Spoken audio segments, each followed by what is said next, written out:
Hello, everybody. Welcome to the stream. Joining me today is the lovely Abigail Spencer. You might know her from Timeless or her time on Suits. She is here to fulfill orders that were bought a few months ago. Strike made a huge bunch of complications, so I really do apologize for the wait, guys. That's on us. But she has been extremely nice enough to hop back on with us at Streamily and get these done. On the stream, I just need for the record to say the stream sounds a little naughty. I'm just putting that out there, right at the beginning. But this is not naughty yet. Yeah, all right. The stream? I didn't know. I will let my girlfriend know. All right. Everyone, who wanted to spend some time with me and who wants to order a photo and autograph. This is a little new territory for me, but I'm so grateful to my fans and the fans. I wouldn't be here without you. So I really appreciate everyone who's taking the time to do this with me and took the time to order. It is not lost on me how lucky I am to get to have this job. All righty. Yeah. No, I mean, big thanks from the fans, I'm sure. If you guys are in chat, go ahead and say hi. I'm going to be moderating the whole time. Nothing gets past. All of our dream come true. Campbell moderating the whole time. Do we just kind of get right into it with the first? Yeah, we can jump right into it. I'll be nailing you with some questions here. You're nailing me. Jeez. Don't say that. I didn't mean it like that. Is this naughty or not? No, not yet. Like you said. Not yet. Well, this first photo, this is for Alexa, and she's very sweet. She was like, write whatever you want, which, now that we've started with naughty, we don't know. And you said you loved the work on Timeless. Thank you so much. And couldn't resist a print of Scotty. Not many people can resist. And it's so you're in Rhode Island. I actually have never been to Rhode Island. Just, putting that out there. So and invite me to Rhode Island. Guys, you heard her. Invite her to Rhode Island. If you know of anyone there who's willing to open their doors, please let them know. All righty. Now, while you're signing, Abigail, just wanted to actually, just speaking of strike, wanted to get a post-strike update. You have been out of work for a little bit now because the strike has been going on, rightfully so. Yeah. Are you excited to get back to work at all? Has there been any projects you can talk about that is, not NDA here? Yes, I'm so lucky because I think I'm going to use silver or gold for this one. Sorry, I'm making this out to Grace. I love you so much too, Grace. Oh wait, I need to put the number on the back. Sorry, I'm getting my stream here. You're good. And if you want to wait until the end after to number the back, that's completely okay. Well, as I was saying, I'm super duper lucky because I am actually in the dressing room of my new show. It's called Extended Family, and it premieres December 23rd on NBC. And it stars John Cryer and Donald Faison and myself. And it's a really, really hilarious and accessible and elevated comedy about family. I don't know one person that doesn't have an extended family or a blended family. And it's created by the wonderful actor, producer, writer, Mike O'Malley. And so we are in production. The strike ended on a Thursday. We were back on set by Monday, and we're shooting our third episode since the strike. So we were in production when the strike started, and we were very lucky to go right back to work. That's extremely good to hear. As with a lot of the talent with us, we have been overjoyed to hear some of the work coming back in. Unfortunately, everyone's too busy to hang out with us now, but yeah, there was so much time to stream, and now there's no streaming time. It's weird. So I'm on set right now. We're shooting today. And that's why it was a little difficult to kind of get things together because of the show and the schedule and everything. So I appreciate everyone's patience with me. No, absolutely. We definitely appreciate everyone's patience during this time. Abigail, as you know, has been busy. So Busy, so busy. This is to Caitlin, and there's no special instructions. So here we go. And this is a photo of Scotty when Scotty had short hair that one time. It's funny for me to like look back at photos of moments because they're souvenirs of my life. Like I remember Scotty came into my life because Aaron Korsh, the creator, created the role for me when he saw me on Mad Men, and which was so amazing. And it was only supposed to be one episode, the first season, episode 7, probably one of the most well-known episodes of Suits, called Play the Man. And yeah, it was just going to be one and done. And we had such a wonderful time, and Gabriel and I are such wonderful scene partners. I mean, he's such a great actor that Aaron just kept writing for the character. And when the show aired, so really what was happening is I was shooting Suits in between my other jobs, because I was on Rectify for 5 years and Timeless and doing movies, and then did a show called Reprisal. And over the 9 seasons, they just kept inviting me back. So that's how Scotty came about. Right. That's a great story to attach to that, because I'm, as moderator, you'd think I'd be a little more prepared with more notes about these things. But fun fact about Campbell, have not watched a single episode of Suits. However, my best friend tells me everything about it. Oh, good. So you get the reenactment. Knowledge on that and that alone.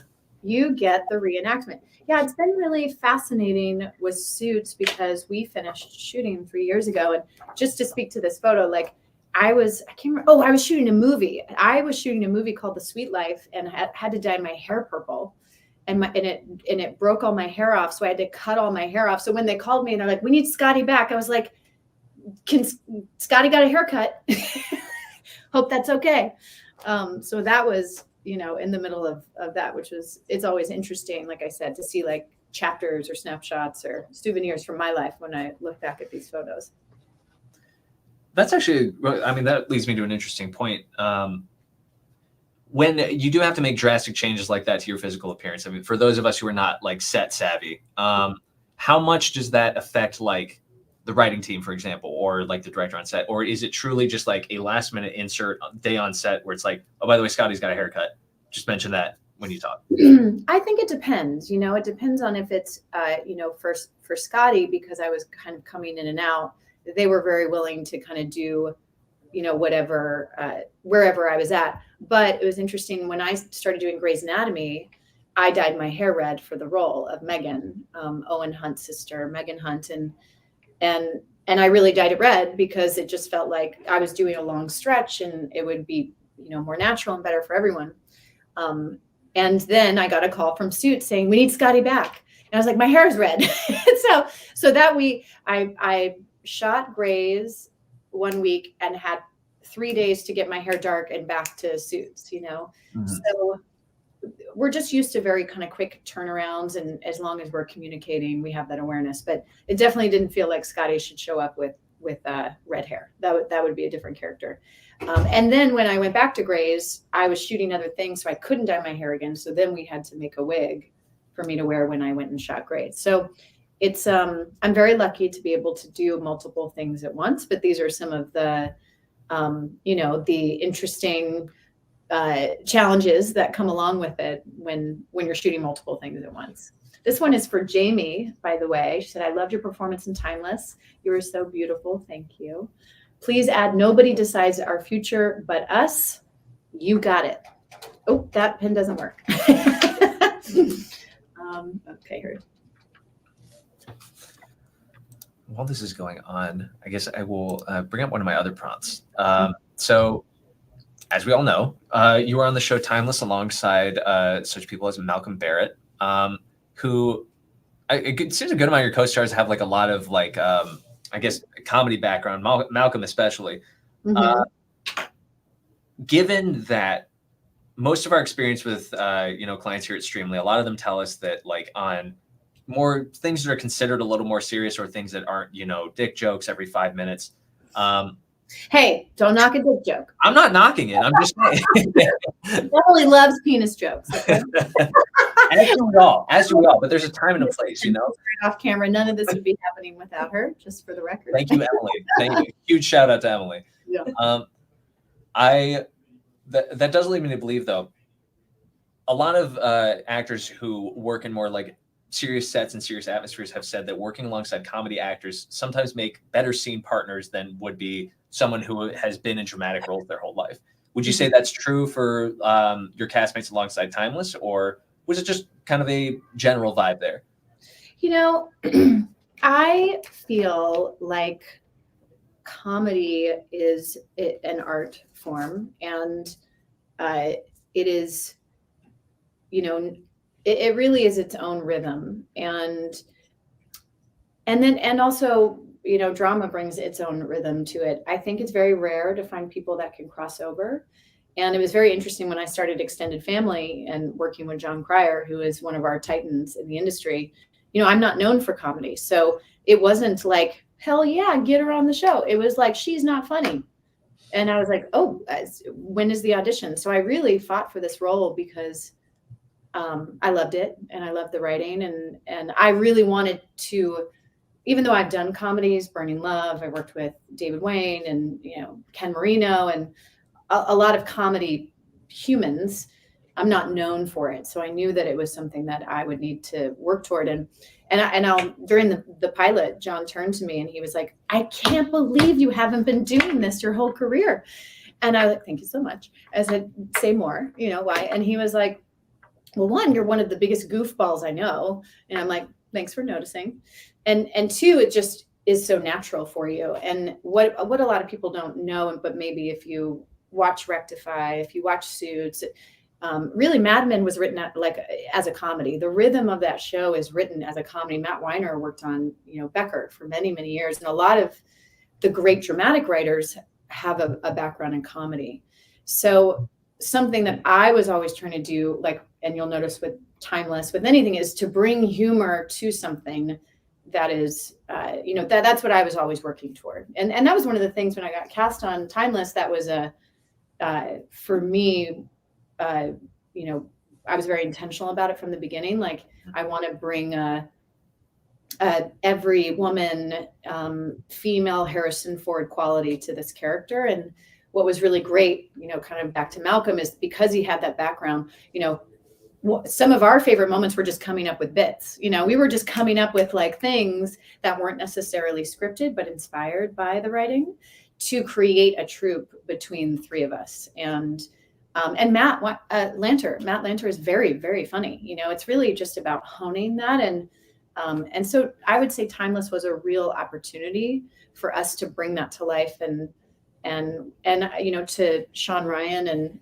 Eric Kripke's credit, they really gave us some latitude to keep playing with that. So it doesn't really answer your question specifically, no, but it basically answers it. And gave me 7 other answers I didn't need. No, that's totally fine. I mean, that gives me another question. As soon as you're done with that one, I'll go ahead and hit you with it. This is for Dawn. I professed my love to you on Cameo a long time ago. Haha. Still adore you. Well, thanks for sticking with me since Cameo. I don't. Oh yeah, that was like a couple days. You know, again, this is not my wheelhouse, but I'm learning as I go. So thanks, Dawn, for sticking with me since Cameo. And so Dawn was there from the beginning. I will say something that you pointed out that does kind of like lead into the original question that I did ask, was that you said that you guys were creating bits like on screen. I guess I'll ask kind of a basic line of questioning here, is like, what was a favorite bit that you guys did on screen that was possibly not even scripted? And was there a running gag off screen as well that was killing you guys the whole time? That possibly angered the crew? You know, it was interesting when I got cast on Timeless. I was not on social media at all. I was in the middle of like a year-long break from it. So I didn't really get back on it until Timeless. And I was getting so much pressure from Malcolm. And I'm like, why do we need social media? We're here for the work, you know? And kind of very rigid about us just really focused on the show. We don't need social media, blah, blah, blah.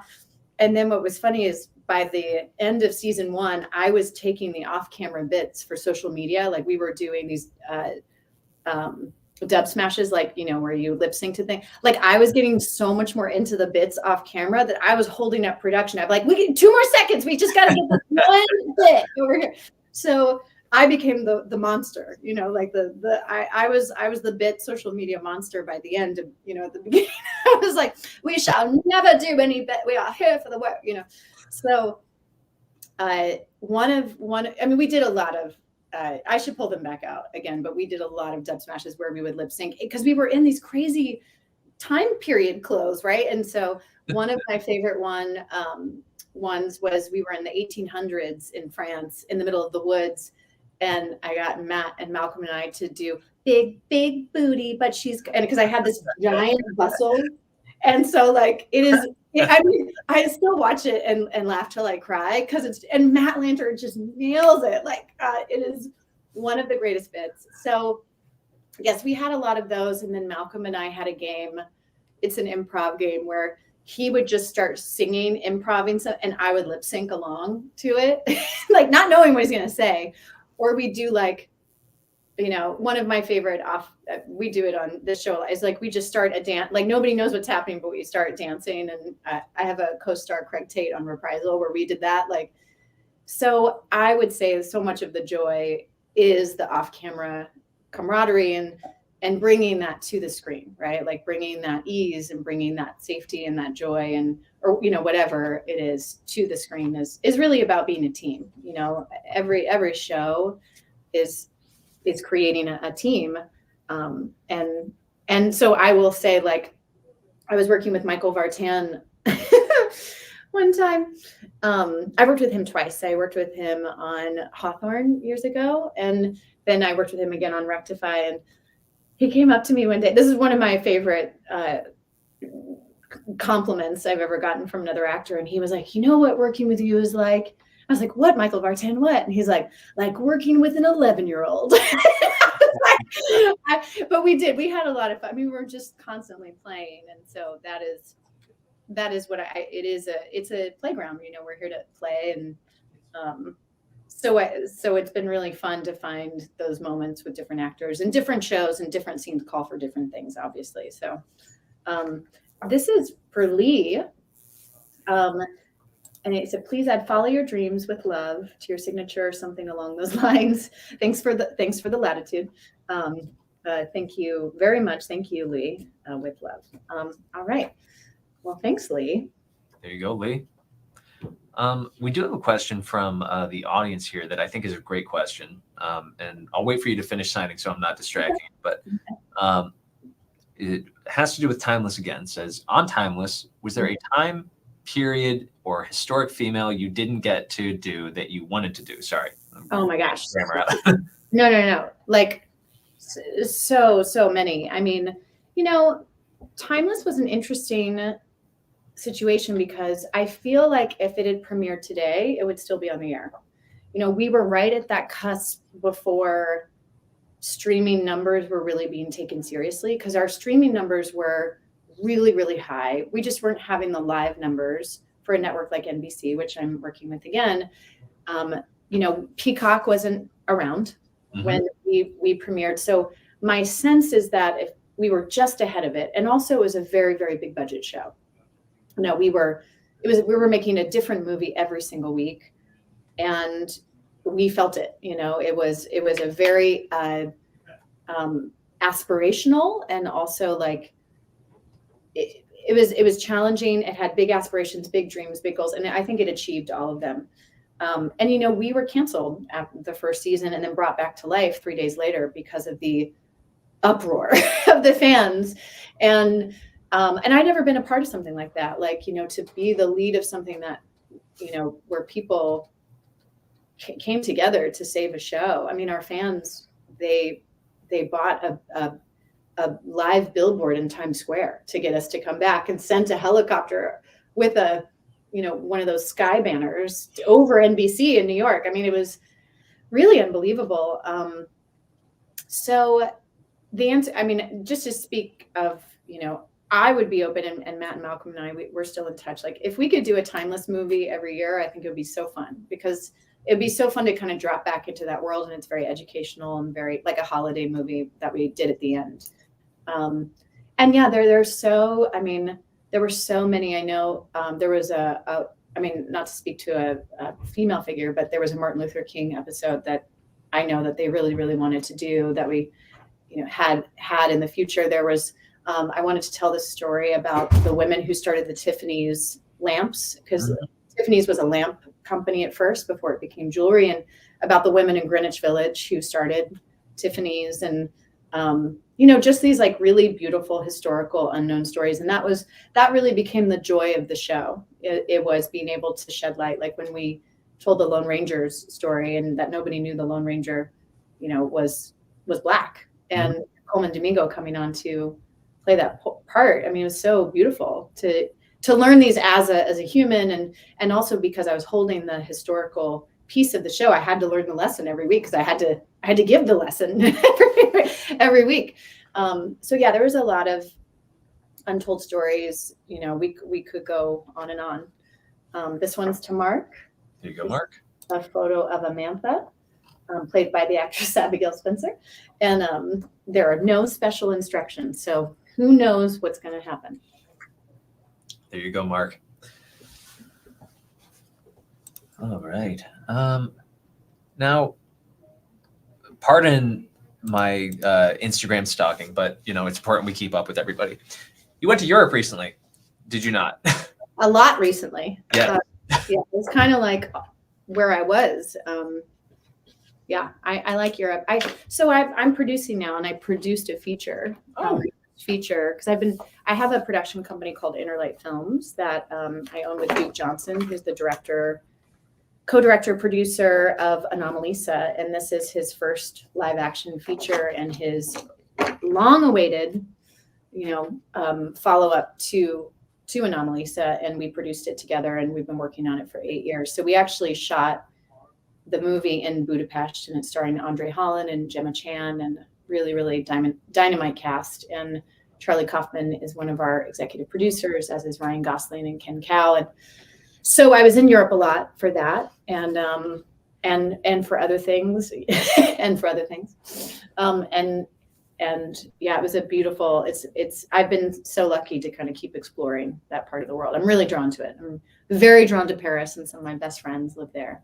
So yeah, I've been hopping back and forth. Was it just Paris, or was it like I mean, there's still so much to explore, but it was a lot of France, and I was in England and in Portugal. I'd never been to Portugal. That was beautiful. A lot of different other areas of France that I'd never been to before, and went to Ibiza for the first time. So some time in Spain, and I was on a real European tour. All righty. Yeah. I'll wait for you to finish that one. A movie in Budapest, so was also in Eastern Europe too. Oh, lovely. I'm happy to hear that you started producing. That's actually really interesting. We did not know that. So that well, you got to get knowledge for everyone. Dream stalking, more. Okay, so this says make it out to none. What do we do with that? Just a signature. The signature. Okay, great. Since you mentioned England, as a guy who was born in London, you can tell from my thick accent. So thick. As a Londonite, I need you to settle a controversial debate for me, and I'm sorry to put this on you.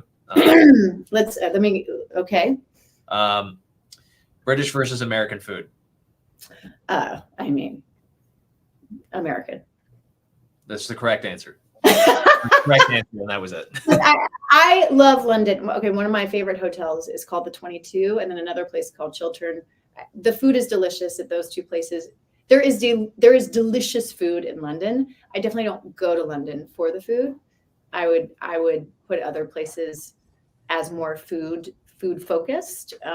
But also I haven't explored it through the food lens as much. Like there are some places, like for example, Mexico City, it is a food town. It is a food and art town, nothing else.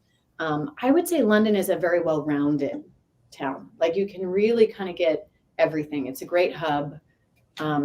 It's got a great social life, and I think that really London is so good at being conversationalists. Like when you go to London, I feel like I have some of the most inspiring conversations and curiosities with my friends in London. And it is such a hub of historical wealth and knowledge. So, and it's just a great place to be able to get around Europe from. But I do not associate it with food. Sorry, everyone. That was a good cover. No, that was a good save. Yeah. You're playing neutral party. I see it. But. Yeah. You know, I'm up north. I'm Switzerland. This is for Aaron. 2 A's, Aaron. Here you go, Aaron. This is a print from Rectify.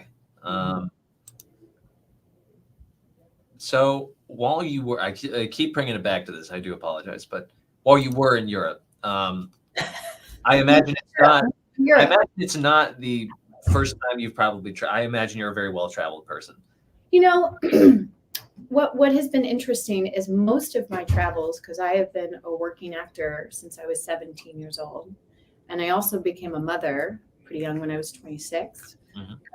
I would say most of my travels were really centered around work. And so I have traveled, but I have been more intentional about traveling for pleasure and for learning, really since the pandemic started. That time of pause, really made me rethink things in my life, because I had been really on set since I was 17 years old, and going from job to job.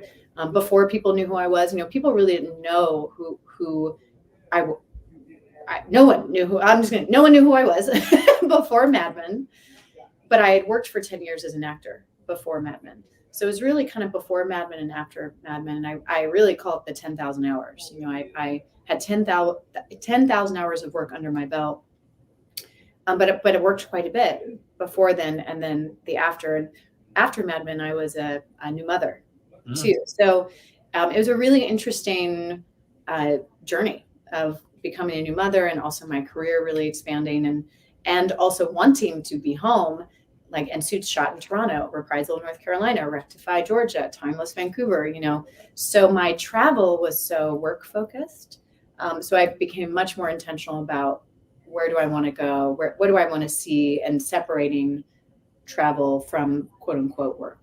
Sure. So that's why you see, and I really love it. And I really love the friendships. And part of what I love about my job is that it connects everyone. Like this summer when I was in Europe, I had no idea what was going on, but it was like everywhere I went, people were like, Abigail Spencer, Scotty from Suits, Megan from it. And I was like, what is happening? And I did not know that, and also we were on strike, so we weren't allowed to talk about it. Sure. But that Suits had become the #1 show in the world. I had no idea. So that's also very interesting how it connects. I get to connect with people as I travel, and, because there's this invitation of connection with people, liking or not liking, or loving or not loving my work, which I really appreciate. And I really feel the European audience has watched a lot of the stuff that I've been on. So there's a really strong bond there. And it is so interesting how streaming is, and just the reach of being able to do one thing, and it really can reach and wrap around the whole world. I'm really feeling that. And things that I shot years ago. I did this movie called This Is Where I Leave You. And last year it was the #1 show on Netflix. We shot that 10 years ago, so we're in an interesting new time of things being able to have a second, third life, and they feel like they're new. So I think we're all adjusting to that. Absolutely. This is for Janet. Hi, Janet. Damn it, Janet. If anyone knows that reference. No special instructions.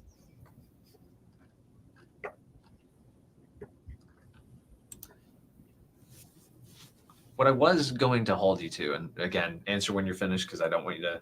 He's really on. I'm really bothering you with these. The question that I was going to hold you to earlier, in regards back to Europe again, was again talking about myself, because this is about me.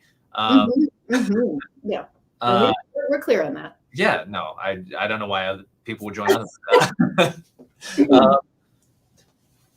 Something I noticed from being a guy who has traveled just like Europe to America, even Canada sometimes, is the small little culture shocks in two different like English speaking places, even not even English sometimes, is, I mean, a rare example. When I grew up in London, they were not called popsicles; they were called ice lollies. I didn't know Right. that. So when I came here and I asked for an ice lolly, people, notably said, "What the fuck are you talking about?" They handed you a snowman's penis. And you were Yeah, basically, yeah, they handed me a carrot. With little things like that, I would say, what do you think is the, healthcare and such aside, what do you think is the like behavioral pros and cons kind of between like general Europe and general America? Well, now Or you're just that specific. in trouble, aren't you? Yes. Um, hold on, I'm thanking Jessica for all her support. Okay. All good. Mhm. And I'm vamping because I'm like, what is it?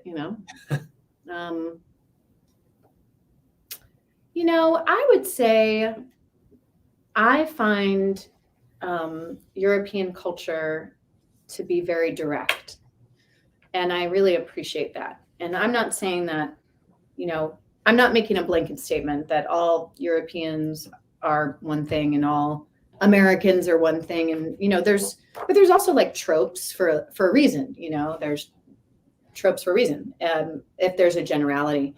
But I just notice that when I'm in Europe, I really appreciate the directness, the ability to converse, like the real love of language, and also wanting to communicate and connect. I mean, and it's very easy to get around. So you kind of tumble out your door and you're at dinner. You can go see someone over here. Just the energy to like travel and go see. It's no big deal to travel to another country by train or plane. So I would say maybe I know that when I'm in Los Angeles, I'm a little bit more in my home, in my life. Like we have to drive. I mean, New York and Boston are probably a little bit out of that, but there's just a little bit more of yeah, let's do it. Yeah, let's go. And I love that. I love that about the culture there is like, yeah, okay, I'll meet you there all the time, and the directness, I think, is just a bit, my experience of it is a little bit more direct. You don't have to guess how people are feeling. No, I think that's a good trait. I do agree with that because it's definitely a breath of fresh air when someone is saying something to you and they say what they mean, if that makes any sense. Mm-hmm.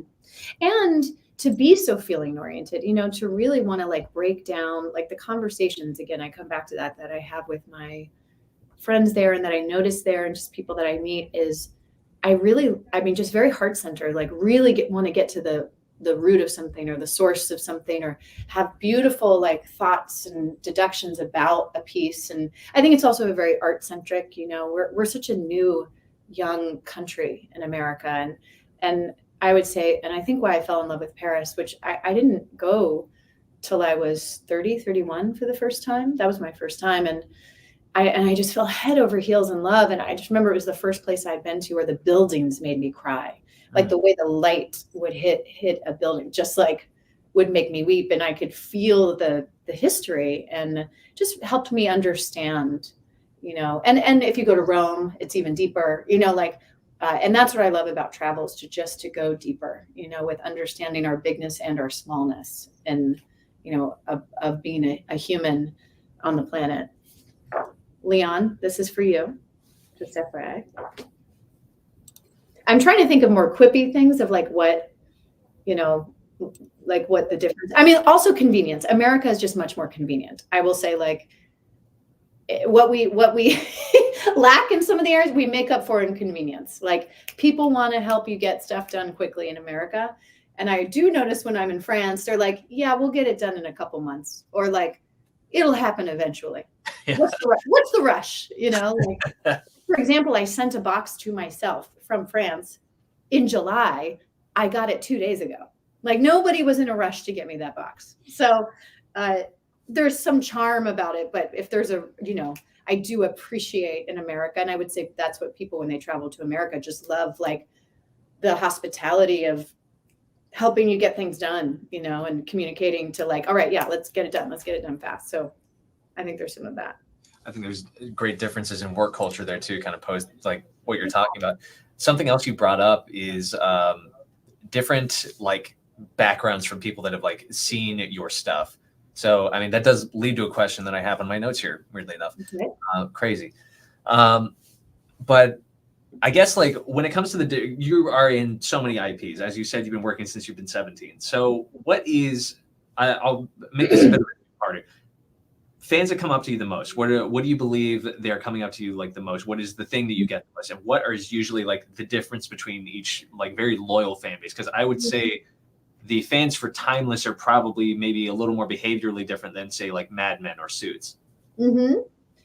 Yeah, it's been really interesting to notice that. Also, thank you, Maria. Thank you, Maria.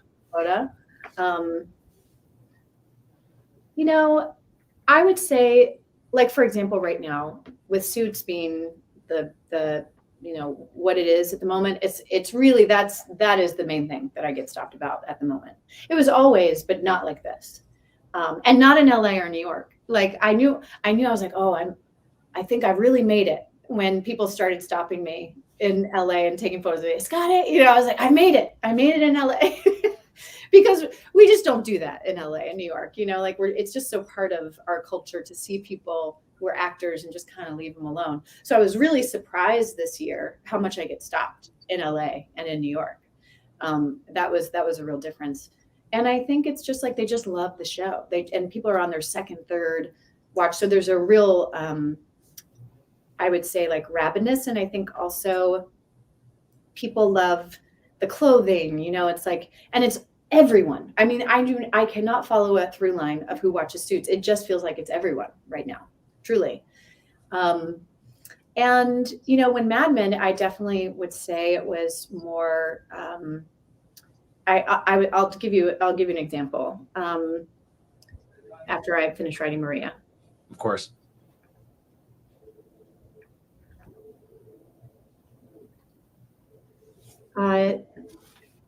What I really noticed with Mad Men was, we can read that. I was at a party. Okay, Mad Men had come out the season, and I'm at this party, and I all of a sudden I see this guy like he like beelines and jumps over a couch, like literally like hops a couch and, you know, sidles right up to me. I'm like, well, hello, sir, you know, and he's like, he's a big Mad Men fan. He's like, oh my God, you on Mad Men, you know, and it had just been my season. And he's like, you know what you are? You are the intelligent man's Pamela Anderson. And I was like, thank you. Thank you. I kind of loved it. I didn't, you know, like, I loved it, but I just think it was like, that's what he said. So that's the difference, you know, is that, and then it's like families for Chasing Mavericks or Oz the Great and Powerful. Like I get more families that love those movies, and because those have also had their own, you know, kind of resurgence. And so it's just different pockets for sure. But right now it definitely is Suits and Grey's Anatomy because, you know, I was just told Grey's is number 4 in the world right now. So Suits is number 1 and Grey's is number 4. And also I did one episode of Gilmore Girls for those Gilmore Girls fans. And that's like on the top 10 list right now too. So it's really funny. And then, you know, still people like love blah, blah from How I Met Your Mother. It really just astounds me that people still are watching. And, you know, cause the storyline there is Ted Mosby can't remember the woman's name that he's dating. And so he just calls her blah, blah. And also the Inception story, like you kind of learn how all the characters on the show met each other. So it was a very significant episode in their, you know, in their chapters of episodes. This is for Nun. Can Abigail please sign to the right of her head on the image so her signature potentially pops better? Where were you earlier? I needed that direction because I've been signing on Matt Lanter's head to make it look like I am Matt Lanter. Okay, Nun. Number 40. What else you got, Campbell? What else do I got?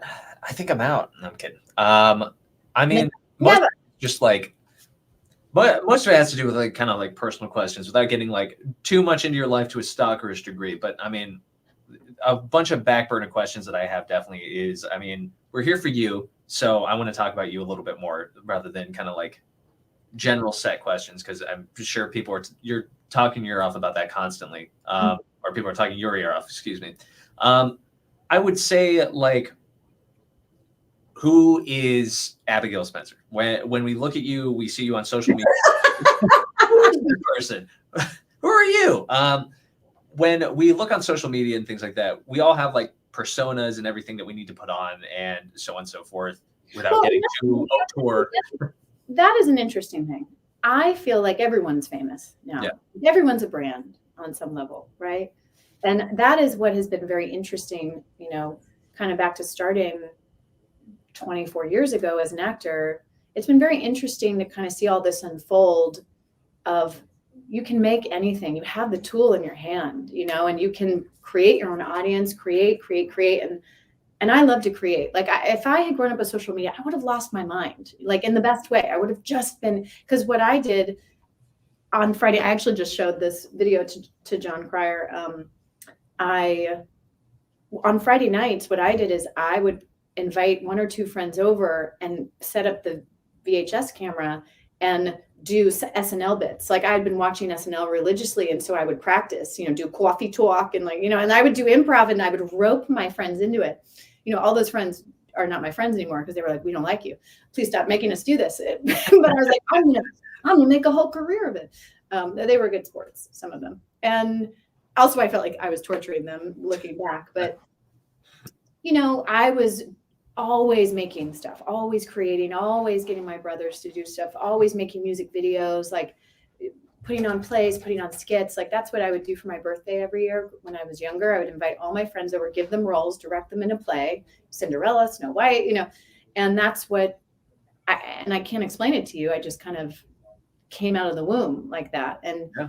I mean, to your question, I think, you know, I love any modality that keeps everyone creative. And that's kind of where I'm always what I'm interested in my life. You know, like for example, I have a flower company. It's called County Line Florals. And this is one of our designs, the Frida. And, you know, we have a very active events and floral delivery service in LA. And I did not mean to start a business.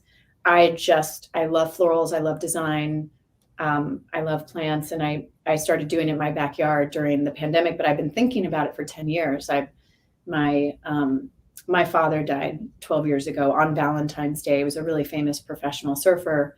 And he was out visiting me and had a heart attack while he went out for a surf at County Line. And because of Valentine's Day, Flower Day, and growing up in surf culture and in the surf world and growing up in retail shops, he owned Interlight Surf Shop on the Gulf Coast of Florida. And my uncle and my cousins all work there now. And my little brother and my mom. And, you know, that wasn't my path, but I wanted to homage his life and death. And my grandmother was a florist. So yeah, I just kind of been like surf, you know, elevated surf culture, florals, design, flowers are my love language. You know, I really feel like part of being an actor is being in the business of gratitude. And what better way to show people how you feel than sending them flowers? You know, it really is just an immediate joy bringer. So in the early 2020, I bought an old surf truck and I turned it into a mobile flower shop. And I thought it was just going to be like, call my friends, hey, bring the flower truck to set to gift your crew, because that's what I had been doing. Mm-hmm. And then during the pandemic, it became a whole business. So I think that, you know, I'm a maker, a maker of things. And, you know, who am I? I love to create, and I love to support other people's creativity. And I love to be a conduit for that. So I feel like, you know, read into it as you will around those kinds of things. But I really love to create, and I love to inspire and be inspired in that way and tell stories. Because I'm not a florist. I'm a storyteller, and I tell stories through florals sometimes. I mean, that answers my question perfectly. I think that definitely wraps it on a nice bow there. Mm-hmm. I will let you, I believe this is our last order for the day, if I'm not mistaken, for Leon Genther. I mean, yes, Leon Genther. Here we are. Hey, Leon. Yeah, so for those of you who don't have VIP, we'll be signing these off camera. Don't worry, you will get your print in time for the holiday. Abigail sees your orders. She knows them. She's signing them right now, so do not worry.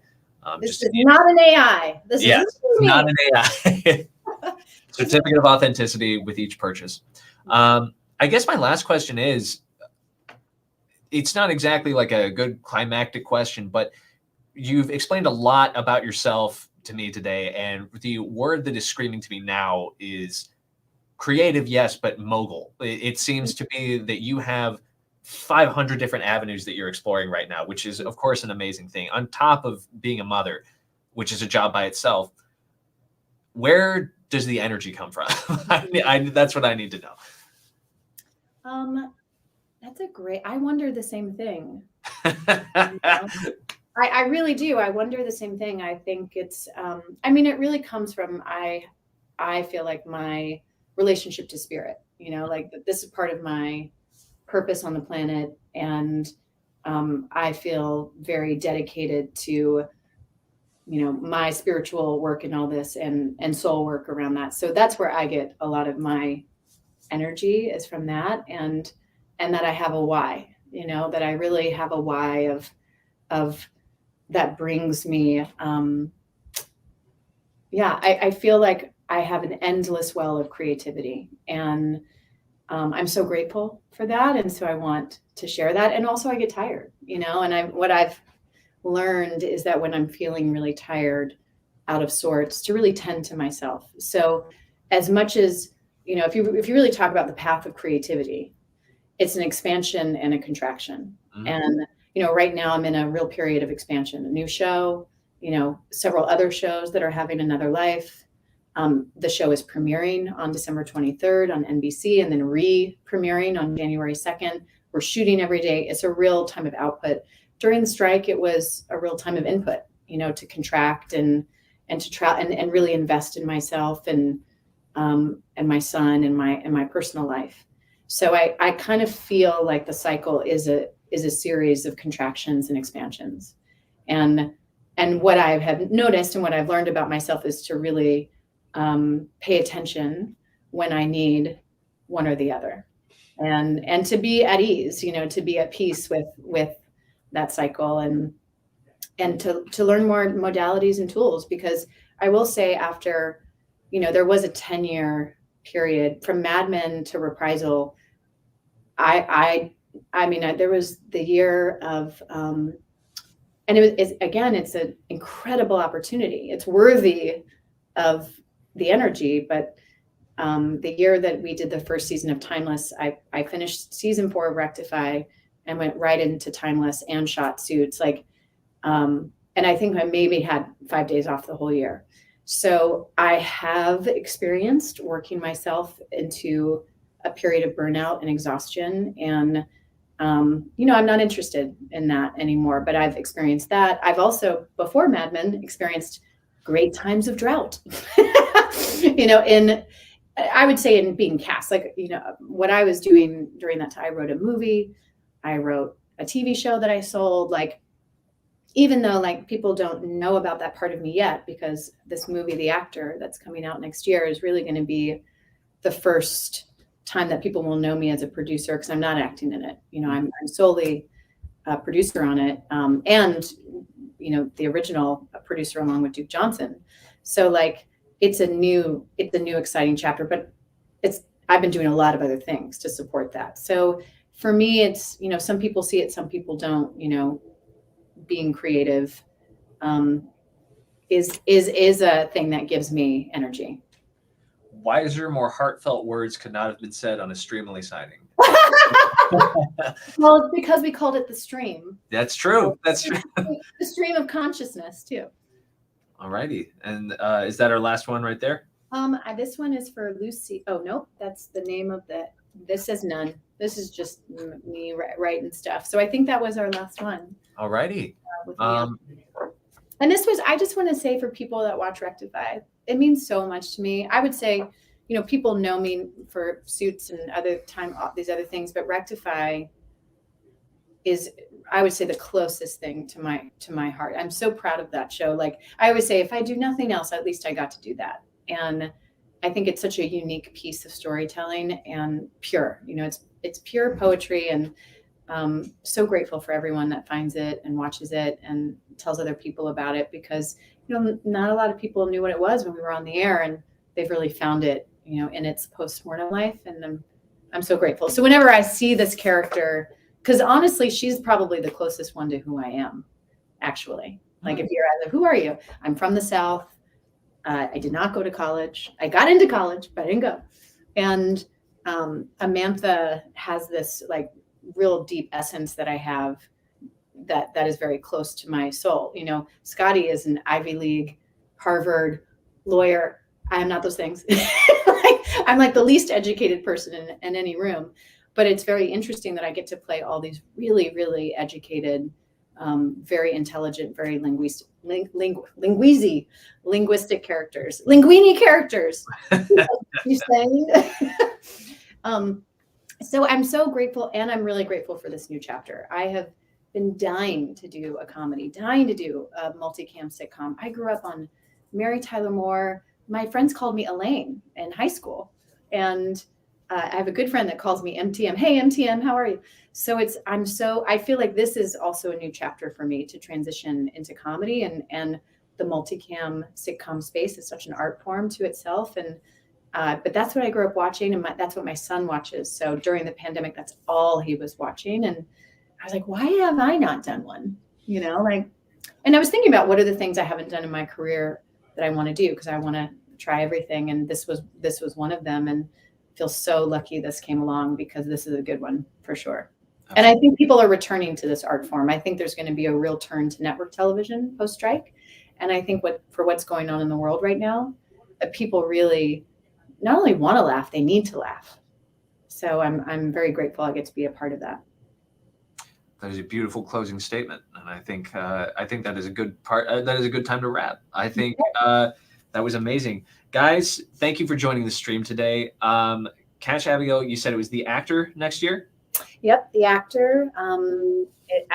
We don't have a release date, but that will come out next year. And then Extended Family premieres on December 23rd, and then again on January 2nd on NBC.